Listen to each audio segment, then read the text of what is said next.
Assalamualaikum warahmatullahi wabarakatuh. Tuan-tuan dan puan, kita bertemu lagi. Kali ini saya ingin mengupas tentang satu isu yang lazim disebut oleh sebahagian orang, yang ini kononnya Wahabi melarang umat Islam daripada menziarahi kubur.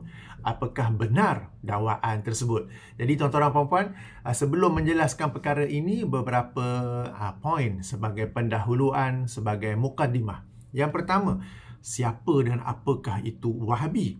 Okey, sebagaimana yang telah saya jelaskan dalam video-video sebelum ini, yang dimasukkan dengan Wahabi ini ialah orang-orang yang beragama berdasarkan dalil-dalil daripada Al-Quran dan As-Sunnah serta ingin mengikuti generasi salafus soleh. Cuma apa yang mereka ikuti itu, cara beragama mereka itu berbeza dengan kebiasaan masyarakat. Berbeza dengan apa yang disampaikan oleh ustaz-ustaz selebriti. Itulah yang disebut sebagai Wahabi. Jadi Wahabi ini tak ada kaitan dengan mengikuti Syekh Muhammad bin Abdul Wahab. Tak ada kaitan dengan orang yang ada belajar agama di universiti-universiti di Saudi. Ya, mungkin anda dan saya di mana kita ingin beragama berdasarkan dalil-dalil Quran, berdasarkan dalil-dalil hadis, berdasarkan kepada penjelasan salafus soleh. Dan ia berbeza dengan sunnah masyarakat. Ia berbeza dengan apa yang disampaikan oleh ustaz-ustaz sampul surat. Itulah yang dimaksudkan dengan Wahabi. Ini yang pertama. Yang keduanya, kenapa nak kena cerita perkara ini?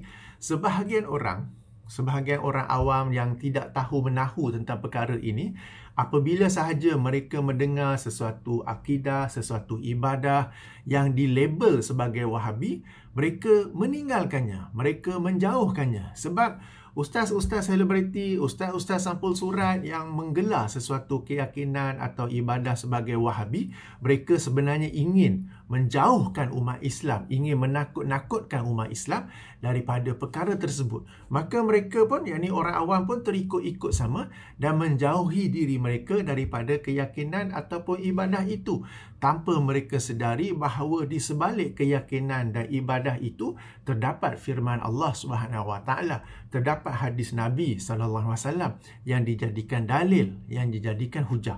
Maka mereka menyangka bahawa mereka sedang menjauhkan diri daripada Wahabi. Sebenarnya mereka menjauhkan diri, mereka mengasingkan diri daripada ayat-ayat Al-Quran dan hadis-hadis Rasulullah sallallahu alaihi wasallam. Jadi di sini pentingnya saya menjelaskan perkara-perkara yang dituduh sebagai keyakinan Wahabi, sebagai amalan Wahabi. Bukan lebih kepada nak membela Wahabi, tetapi untuk memberi penjelasan kepada orang-orang awam yang tidak tahu perkara ini, lalu mereka turut menjauhinya atas tuduhan Wahabi, ya, dan tanpa mereka sedari bahawa apa yang mereka jauhi itu ialah daripada ayat-ayat Quran dan daripada hadis-hadis Rasulullah sallallahu alaihi wasallam. Pun begitu, sebagai poin yang ketiga pula, topik ini, yang ini adanya beberapa aspek daripada ziarah kubur yang sebenarnya dilarang oleh Rasulullah sallallahu alaihi wasallam adalah penting untuk diketahui oleh semua umat Islam, tanpa terhad kepada mereka yang ada kaitan tuduh-menuduh antara Wahabi dengan bukan Wahabi. Ya, maksud saya di kalangan para penonton ada yang tak ada kaitan langsung dengan tuduhan-tuduhan Wahabi, tetapi mereka ingin tahu, benarkah terdapat larangan ataupun beberapa aspek daripada ziarah kubur yang sebenarnya dilarang oleh Rasulullah sallallahu alaihi wasallam. Okey? Baik, ayuh kita bermula, ya. Pertama sekali, ingin saya jelaskan bahawa ziarah kubur terbahagi kepada 3 jenis atau 3 kategori. Pertama, ziarah sunnah. Kedua, ziarah bid'ah. Ketiga, ziarah syirik. Apakah yang dimaksudkan dengan ziarah sunnah? Yang ini apabila seseorang itu menziarahi kubur berdasarkan tujuan yang dianjurkan oleh Rasulullah sallallahu alaihi wasallam dan dengan amalan yang dianjurkan oleh Rasulullah sallallahu alaihi wasallam. Inilah ziarah sunnah. Apakah tujuan yang dianjurkan oleh Rasulullah? Iaitu apabila seseorang itu ziarah kubur dengan tujuan ingin mengambil iktibar, yang dengannya dia dapat mengingati kematian dan mengingati hari akhirat. Apakah amalan yang selari dengan sunnah? Yang ini apabila hendak memasuki kawasan ataupun tanah perkuburan itu, mengucapkan salam kepada semua ahli kubur. Dan dibolehkan juga mendoakan kepada warga kubur keampunan serta rahmat Allah Subhanahu wa taala. Ini yang disebut sebagai ziarah sunnah. Lalu apakah pula yang dimasukkan dengan ziarah bid'ah? Yang ini ziarah jenis kedua.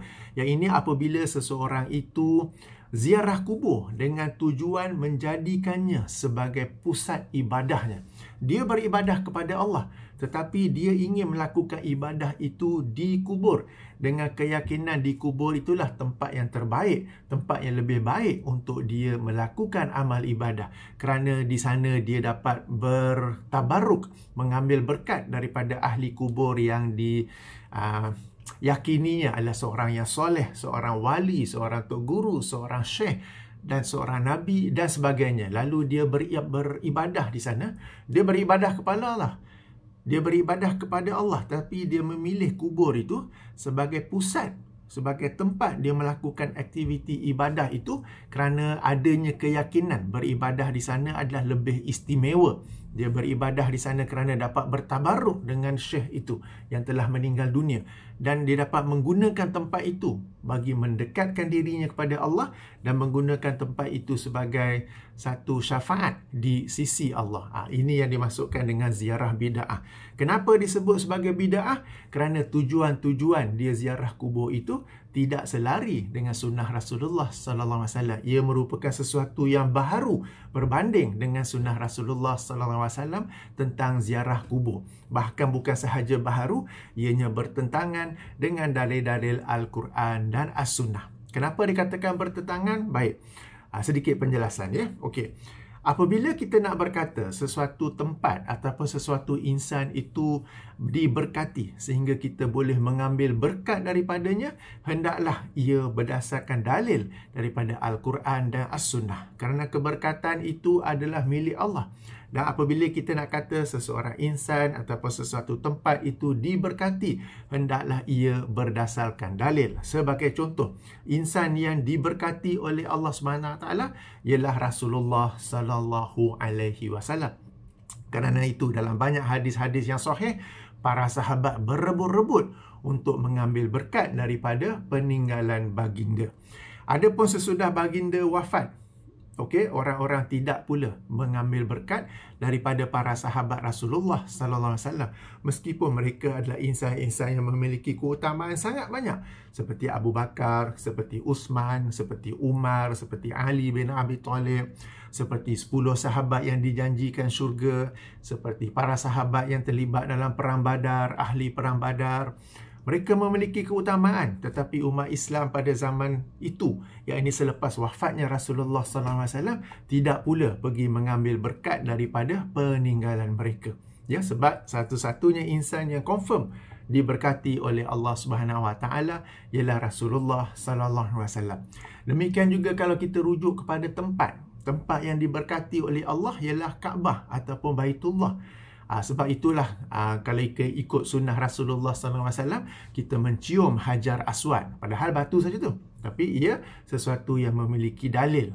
Kalau tak dapat cium, kita dari jauh saja pun, kita sekadar melambai saja. Demikian juga dengan Kaabah. Ada 2 penjuru yang kita berusaha untuk sentuh. Kalau tak dapat pun, kita lambai dari jauh. Ini adalah khusus kepada Baitullah, kepada Kaabah saja. Okay, jadi keberkatan ini tidak boleh kita dakwa berada pada insan tertentu, berada pada kubur tertentu, lalu mengambil berkat daripada kubur tersebut, mengambil berkat dengan mencium, memeluk batu nisan ataupun batu yang dibina di keliling kubur itu. Jadi di sini letaknya kesalahan mengambil berkat daripada kubur sekian-sekian syekh, orang-orang soleh ataupun wali ataupun nabi-nabi. Sebelum saya melanjutkan, ingin saya tegaskan poin penting. Yang dimasukkan di sini ialah orang-orang yang menjadikan kubur sekian-sekian orang sebagai pusat ibadah. Adapun ahli kubur itu, kita tidak mengkritiknya, kita tidak mengatakan apa-apa tentangnya. Jika dia adalah orang yang soleh, jika dia adalah seorang yang bertakwa, seorang yang wara', dipersilakan, itu antara dia dengan Allah. Kita tidak mengkritik apa-apa, tetapi kita mengkritik orang-orang yang setelah kematiannya, setelah dia dikebumikan di situ, mereka menjadikan kuburnya sebagai pusat ibadah. Sebagai contoh, Syekh Abdul Qadir Al-Jilani. Apabila kita mengkritik kepada orang-orang yang menjadikan kuburnya sebagai pusat ibadah. Kita tidak mengkritik Syekh Abdul Qadir Al-Jilani. Demikian juga apabila dikatakan kubur sekian-sekian Nabi, kita bukan mengkritik Nabi, tetapi kita mempersoalkan, benarkah ada seorang Nabi yang dikebumikan di situ? Okey, kadang-kadang Nabi itu, katakan Nabi Hud lah. Ada yang kata kuburnya di Yaman, ada yang kata kuburnya di Iraq, ada yang kata kuburnya di sana, di sini. Okey, lalu Nabi yang seorang tu kuburnya di beberapa tempat. Kenapa? Sebab ia hanyalah dakwaan semata-mata. Lalu kita tidak mengkritik Nabi, bukanlah kita mengkritik Nabi, tetapi kita mengkritik orang-orang yang menjadikan kuburnya sebagai pusat ibadah. Okey, jadi bezakan di situ. Baik, tadi saya sentuh tentang kesalahan mengambil berkat kerana mendakwa sekian-sekian kubur itu memiliki keberkatan. Demikian juga apabila seseorang itu menggunakan seseorang lain atau sesuatu lain untuk mendekatkan diri kepada Allah, padahal tiada dalil untuk berbuat sedemikian. Bahkan ia adalah satu perbuatan yang menyerupai perbuatan kaum musyrikin. Ia berdalilkan berdasarkan kepada firman Allah dalam ayat ketiga surah Az-Zumar, surah yang ke-39, di mana Allah Subhanahu wa taala berfirman, ala lillahid dinul khalis. Ingatlah, ketahuilah, hanya kepunyaan Allah lah agama yang bersih dari sebarang bentuk syirik.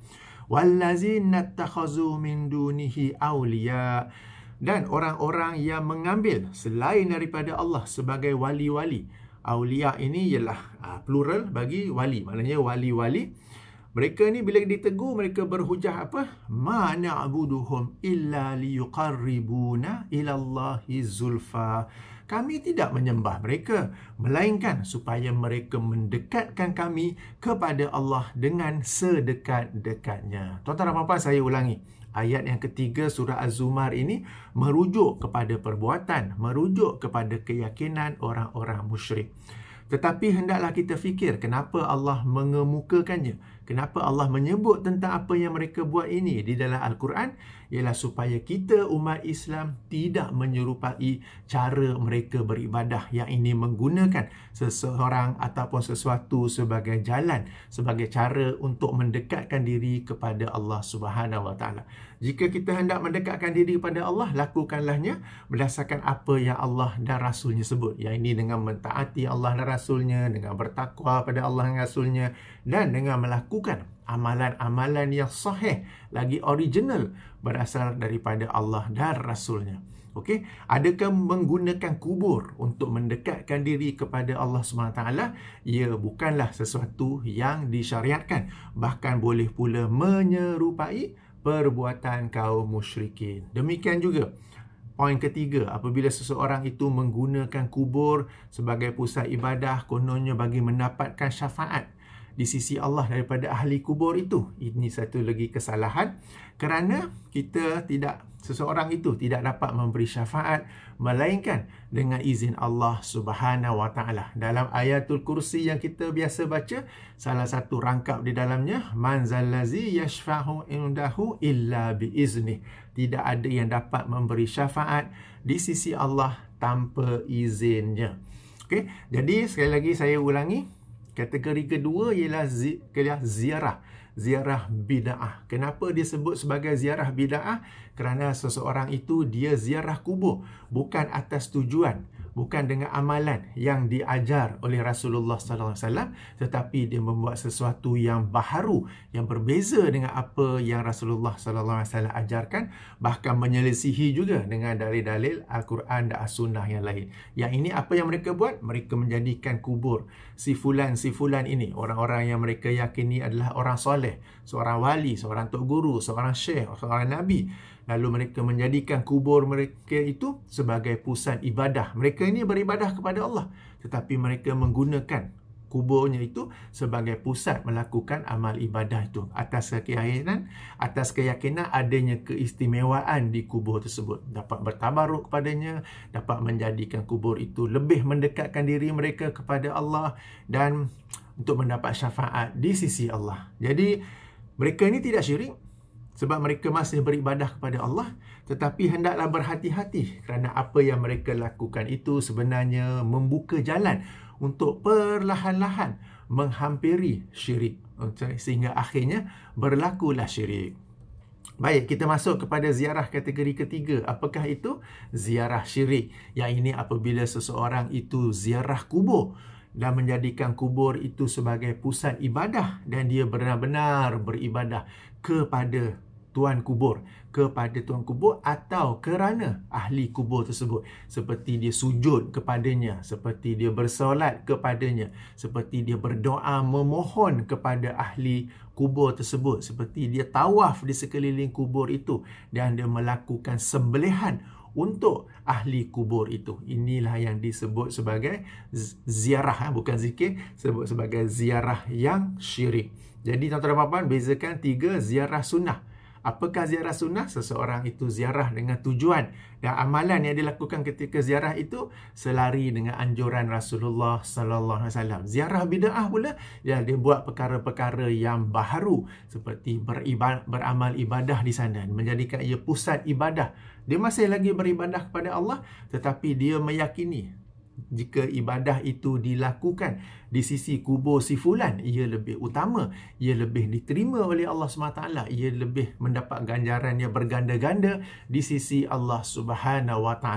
Sementara ziarah syirik pula ialah seseorang itu ziarah kubur dengan menjadikan kubur si fulan itu sebagai pusat ibadahnya, dan dia benar-benar beribadah kepada si fulan kerana si fulan. Jadi ini yang dimasukkan sebagai ziarah syirik.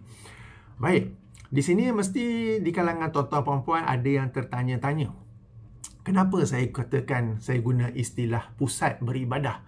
Okey, apakah ia memiliki dalilnya yang ini pusat ibadah? Ya, ada. Okey, kalau kita merujuk kepada hadis-hadis Rasulullah sallallahu alaihi wasallam, terdapat hadis-hadis di mana baginda melarang umat Islam daripada mengambil atau menjadikan kubur sebagai masjid. Yang dimasukkan dengan masjid di sini bukanlah semata-mata binaan masjid, tetapi dia menjadikan kubur itu sebagai pusat ibadah, sebagaimana seorang Muslim yang normal menjadikan bangunan masjid sebagai pusat ibadah. Jadi dia pergi kubur itu, dia lakukan apa yang orang biasa lakukan di masjid. Dia solat di sana, dia berdoa memohon hajat kepada Allah, dia berdoa memohon hajat di sana, dia beriktikaf di sana, dia berzikir di sana, dia membaca Al-Quran di sana, dia tawaf di sana. Padahal perkara-perkara ini hanyalah dilakukan di masjid, sementara tawaf hanyalah dilakukan di Masjidil Haram, di Mekah. Tidak boleh dilakukan di kubur orang lain. Ya. Inilah yang dimaksudkan sebagai pusat ibadah, di mana mereka menjadikan kubur si fulan sebagai masjid. Dan memang terdapat hadis-hadis Nabi yang menyebut sedemikian, yang ini menjadikan kubur sebagai masjid. Di sini saya kemukakan 7 buah hadis. Apa yang saya sedang cerita sekarang ni, yang sedang saya jelaskan, notanya ada di bahagian description, sila rujuk di sana. Ya, baik. Hadis yang pertama, hadis daripada Sahih Muslim, ya. 5 hari sebelum baginda wafat, baginda ada bersabda yang antara lain, baginda bersabda, ala wa inna man kana qablakum kanu yattakhizuna kubura anbiyaihim wa salihihim masajida. Ketahuilah, sesungguhnya orang-orang sebelum kalian pernah mengambil kubur para nabi mereka dan orang-orang soleh mereka sebagai masjid. Ketahuilah, ala fala tattakhizul qubur masajida inni anhakum anzalika.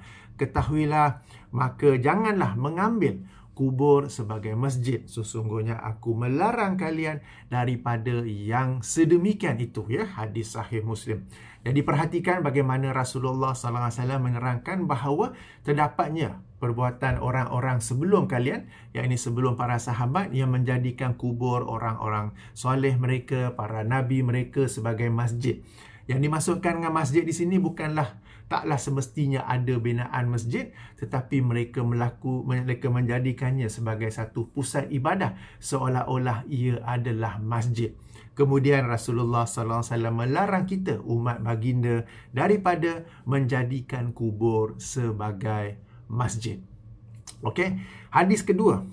Okey, hadis sahih Bukhari pula daripada Aisyah radhiyallahu anha, beliau menerangkan bahawa Rasulullah sallallahu alaihi wasallam ketika sedang sakit yang akhirnya membawa kepada kewafatannya bersabda, la'anallahu al-yahuda wan nasara, Allah melaknat kaum Yahudi dan Nasrani. Kenapa Allah melaknat mereka?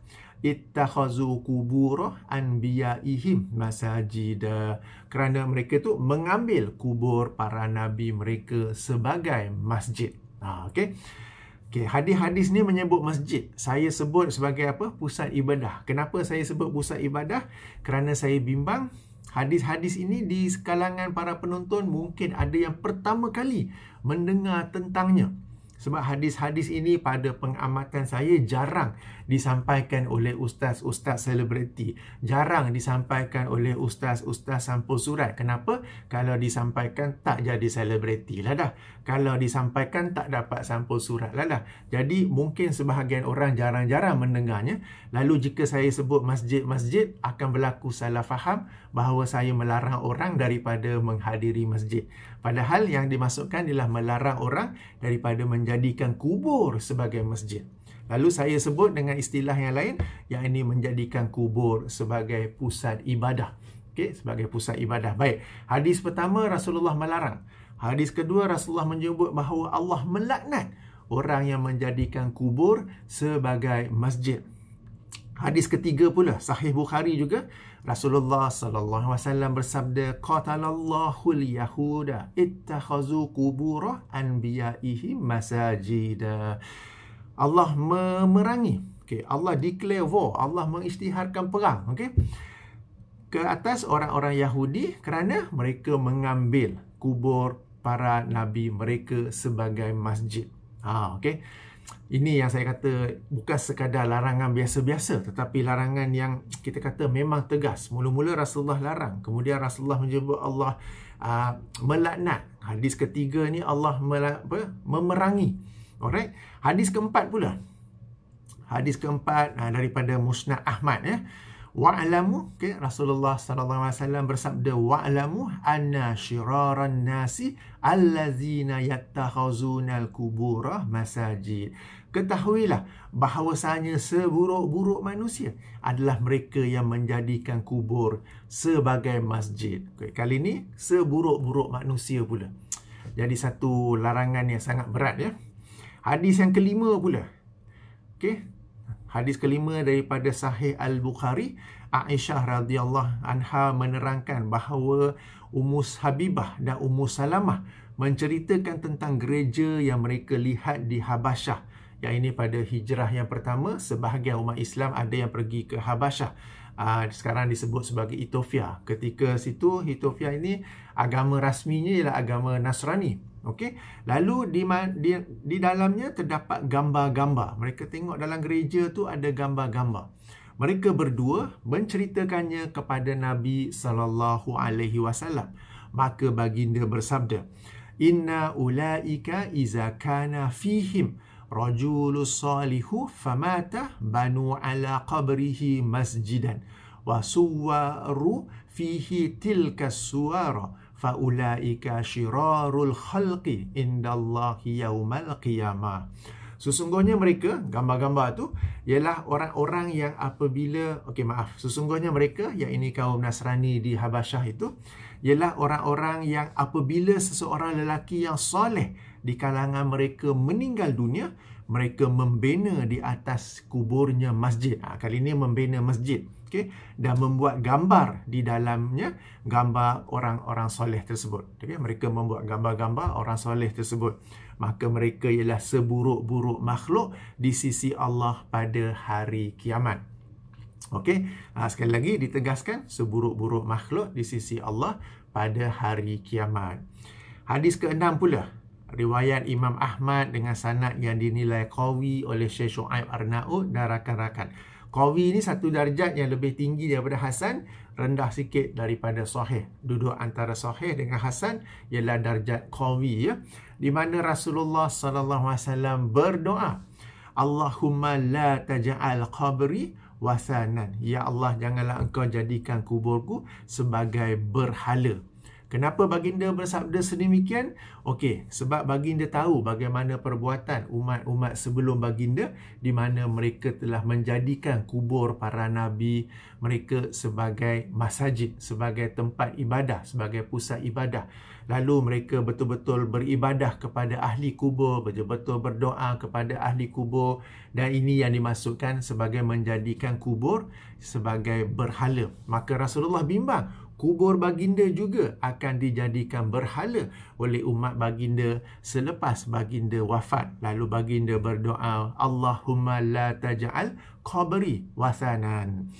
Jika kubur baginda, insan yang mulia, insan yang confirm diberkati, tak boleh dijadikan sebagai berhala di mana kita beribadah kepadanya, bagaimana pula dengan kubur orang-orang soleh yang lain, wali-wali yang lain, tok guru, syekh-syekh yang lain? Sudah tentulah juga tidak boleh.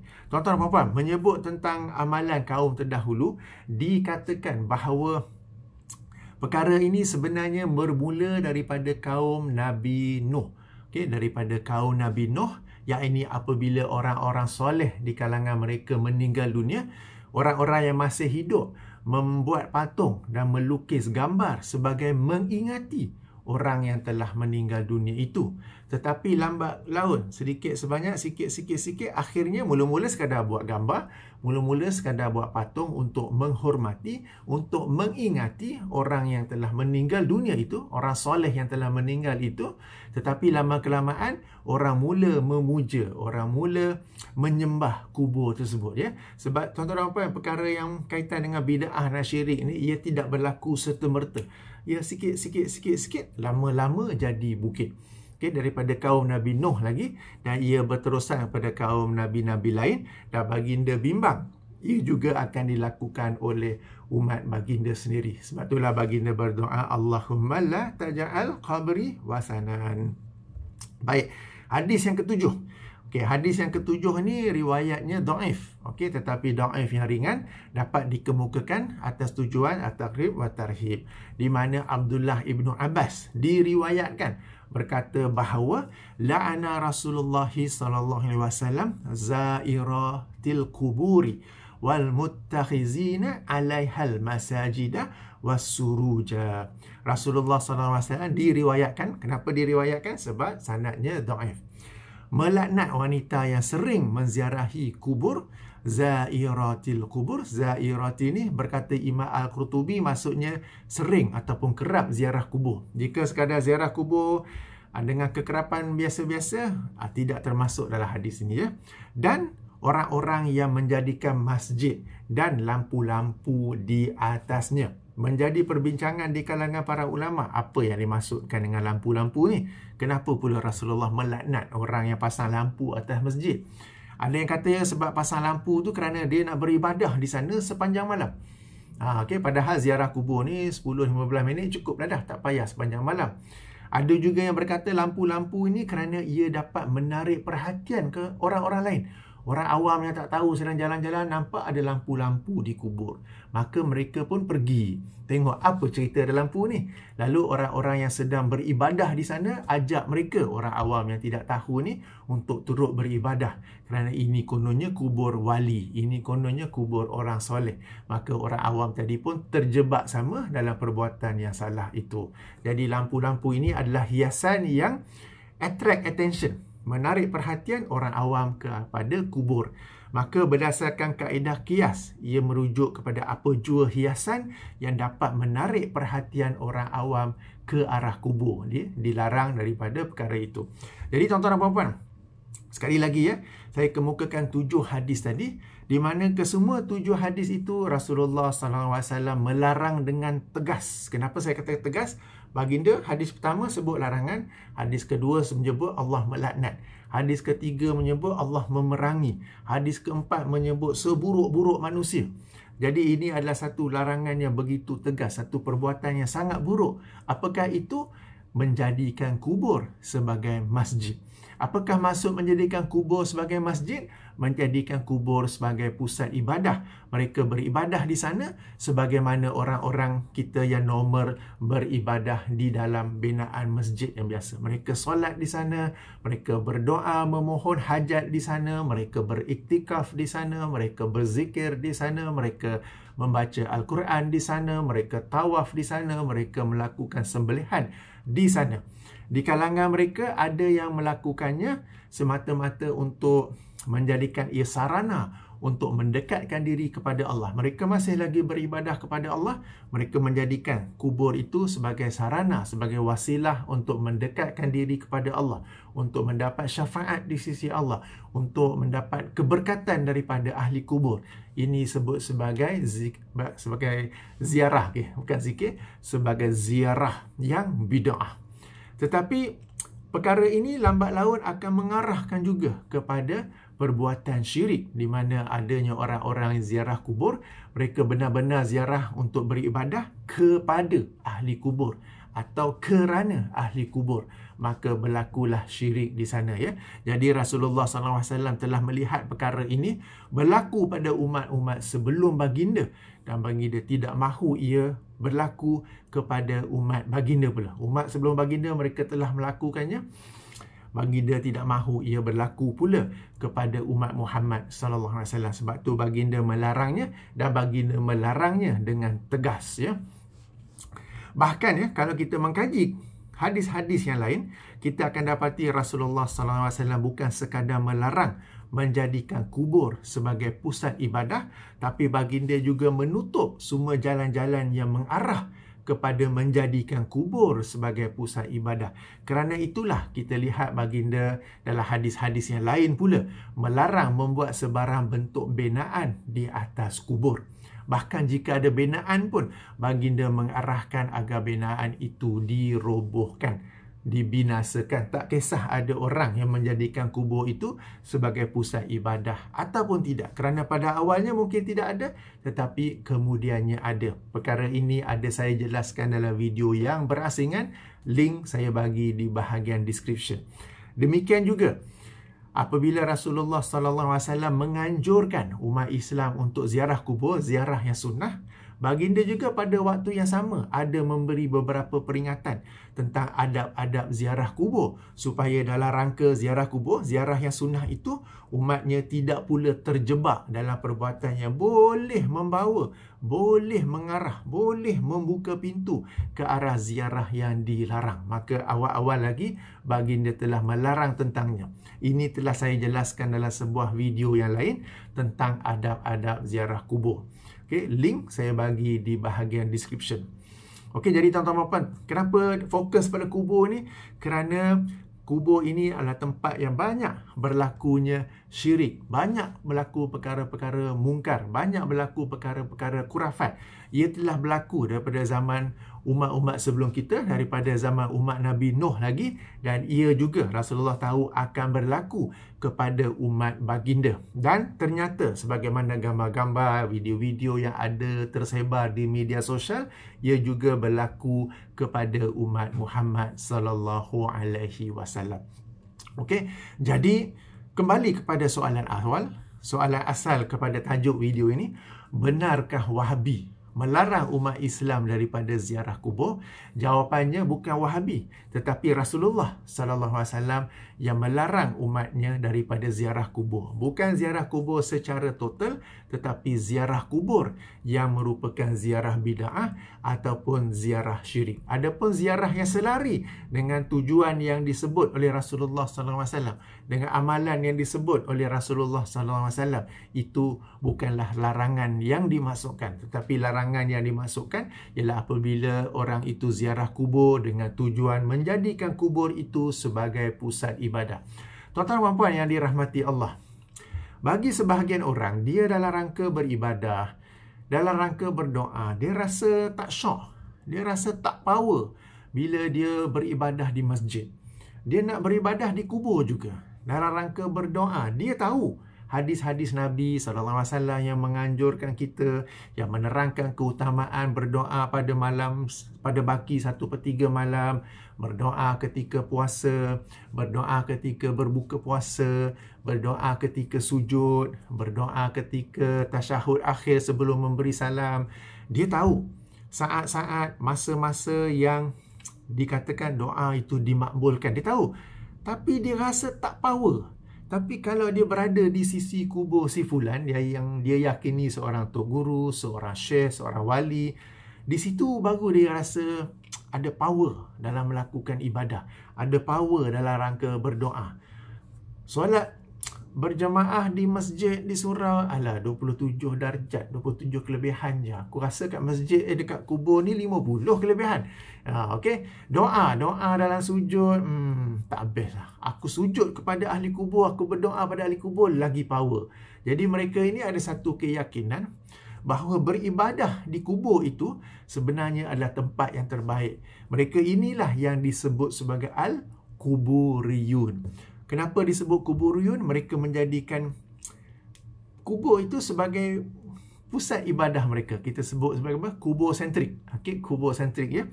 Hati mereka, hati kita sebagai orang Islam is attached to the mosque. Hati kita ni cenderung pada masjid. Hati mereka pula cenderung kepada kubur. Mereka ni sebut bab kubur je. Okey. Jadi mereka inilah yang sebenarnya ditujukan, dilarang oleh awal-awal oleh Rasulullah sallallahu alaihi wasallam. Baik, sebelum berakhir, ingin saya terangkan satu syubhat bahawa mereka yang menjadikan kubur sebagai pusat ibadah, sebagai masjid, mereka juga memiliki dalil. Yang ini ayat 21 surah Al-Kahf. Ayat 21 surah Al-Kahf, rangkap yang terakhir, di mana Allah SWT berfirman, qala allazina ghalabu ala amrihim lanattakhizanna alaihim masjida. Orang-orang yang berkuasa atas urusan mereka berkata, sesungguhnya kami akan mendirikan sebuah masjid di atasnya. Ya, ini berkata orang-orang berkuasa terhadap para pemuda yang menghuni gua ya. Para pemuda yang menghuni gua itu. Lalu mereka berkata, tengok Al-Quran kata boleh buat masjid atas kubur. Okey. Baik, pertama sekali orang-orang yang nak buat ni, yang nak buat masjid ni, kita tak tahu mereka Muslim ataupun tidak. Jika Muslim pun kita tak tahu mereka Muslim yang sebenar ataupun telah menyeleweng. Itu yang pertama. Yang kedua, ayat itu tidak menyebut membina masjid di atas kubur. Sekadar berkata, lanattakhizanna alaihim masjidah. Okey, ala tu atas apa tu? Atas pintu gua ke, atas berhampiran dengan gua ke, atau atas kubur mereka. Itu yang kedua. Yang ketiga, seandainya benar bahawa yang akan melakukan ini ialah orang-orang Islam dan mereka benar-benar akan membina masjid di atas kubur para pemuda, para penghuni gua kahfi tu, maka kita kata ini adalah syariat umat terdahulu. Ia bukan lagi syariat ke atas umat Muhammad sallallahu alaihi wasallam. Boleh rujuk kepada tafsir rangkap terakhir ayat 21 surah Al-Kahf. Maka tuan-tuan dan puan, itu yang saya nak sampaikan buat masa ini. Okey. Jadi sebagai ulang kaji, ziarah kubur terbahagi kepada 3. Ziarah sunnah. Ayuh kita ziarah kubur berdasarkan kategori pertama ini. Kita niat. Tujuan ziarah kubur ni lah apa? Untuk kita yang nak ingat kepada kematian. Untuk kita ingat kepada hari akhirat. Untuk kita ucapkan salam kepada warga kubur. Inilah yang sunnahnya daripada Rasulullah SAW. Jauhilah ziarah bid'ah, iaitu seseorang yang menjadikan kubur sebagai pusat ibadah. Dia masih beribadah kepada Allah, tetapi dia hendak melakukan ibadah-ibadah itu di kubur atas keyakinan ia dapat mendekatkan dirinya kepada Allah, atas keyakinan ia adalah syafaat di sisi Allah, atas keyakinan dia dapat mengambil berkat daripada ahli kubur tersebut. Okey, ini disebut sebagai ziarah bid'ah. Ziarah bid'ah tu belum sampai syirik lagi sebab dia masih beribadah kepada Allah.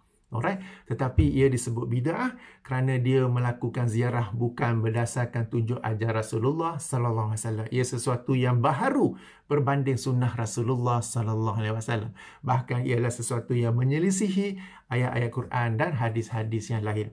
Kemudian ziarah ketiga yang seriously wrong, yang ini orang itu ziarah kubur atas tujuan beribadah kepada ahli kubur itu sendiri. Dia berdoa meminta daripada ahli kubur. Dia memang tawaf kepada ahli kubur. Dia memang lakukan sembelihan kepada ahli kubur. Dia memang sujud kepada ahli kubur. Jika ziarah bid'ah, dia melakukan ibadah tetapi tetap kerana Allah, yang ini beribadah kerana ataupun kepada ahli kubur. Jauhilah semua bentuk ziarah yang salah ini, ziarah syirik dan ziarah bid'ah, kerana ziarah yang bid'ah itu lambat laun akan membawa kepada ziarah yang syirik. Maka taatilah hadis-hadis Rasulullah sallallahu alaihi wasallam dalam perkara ini, yang bagi saya adalah larangan-larangan yang sangat tegas. Bukan sekadar larangan tetapi laknat daripada Allah. Peperangan daripada Allah, seburuk-buruk manusia. Dan Rasulullah sendiri sallallahu alaihi wasallam berdoa agar tidak dijadikan kuburnya sebagai berhala. Sebab baginda tahu apa yang berlaku pada umat sebelum baginda akan juga dilakukan oleh umat baginda. Jadi tuan-tuan dan puan-puan, sekadar ini yang saya nak sampaikan. Ini sekali lagi saya ulangi, bukanlah sekadar mereka yang dituduh sebagai Wahabi saja, tetapi kita semua hendaklah menjauhinya. Kerana apa? Ia berdasarkan kepada hadis-hadis Rasulullah sallallahu alaihi wasallam, meskipun ia berbeza dengan kebiasaan masyarakat kita. Ia berbeza dengan apa yang disampaikan oleh ustaz-ustaz selebriti dan juga ustaz-ustaz sampul surat. Okey, subhanakallahumma wa bihamdika asyhadu an la ilaha illa anta astaghfiruka wa atubu ilaika. Assalamualaikum warahmatullahi wabarakatuh.